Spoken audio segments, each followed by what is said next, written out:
തൃശൂരിൽ LDFന്റെ സ്ഥാനാർത്ഥികളെ പ്രഖ്യാപിച്ചു. കോർപ്പറേഷനിലേക്കും ജില്ലാ പഞ്ചായത്തിലേക്കുമാണ് സ്ഥാനാർത്ഥികളെ പ്രഖ്യാപിച്ചത്. സ്ഥാനാർത്ഥി പ്രഖ്യാപനത്തിന് പിന്നാലെ കോൺഗ്രസിലുണ്ടായ പൊട്ടിത്തെറി മുതലെടുക്കുമെന്ന് ജില്ലാ സെക്രട്ടറി KV അബ്ദുൽ ഖാദർ പറഞ്ഞു.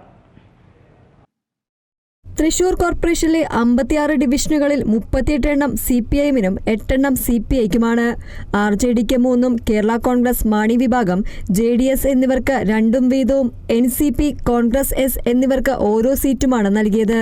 തൃശൂർ കോർപ്പറേഷൻ CPIM ആകെ seat 56 CPIM 38, CPI 8, RJD 3, Kerala Congress Mani 2, JDS 2, NCP 1, Congress S 1. ജില്ലാ പഞ്ചായത്തിലേക്ക് CPIM-ന് 18-ഉം CPI-ക്ക് 8-ഉം RJD, INL, Kerala Congress, NCP എന്നിവർക്ക് ഓരോ സീറ്റ് വീതവും നൽകി. ജില്ലാ പഞ്ചായത്തിൽ CPIM 18, CPI 8, RJD, NCP, Kerala Congress Mani, INL 1 വീതം. കോർപ്പറേഷനിലെ സ്ഥാനാർത്ഥി പ്രഖ്യാപനത്തിന് പിന്നാലെ കോൺഗ്രസിലുണ്ടായ പൊട്ടിത്തെറി മുതലെടുക്കുമെന്ന് CPIM ജില്ലാ സെക്രട്ടറി KV അബ്ദുൽ ഖാദർ വ്യക്തമാക്കി. അതുമായി ബന്ധപ്പെട്ട കാര്യങ്ങൾ ചർച്ച ചെയ്യും.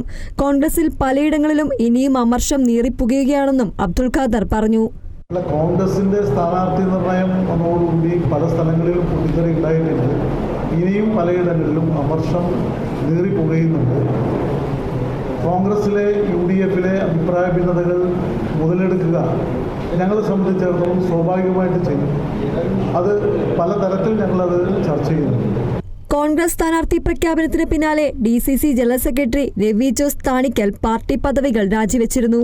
ജോർജ് ചാണ്ടി, ഷോമി ഫ്രാൻസിസ് എന്നിവർ വിമതരായും മത്സരിക്കുകയാണ്.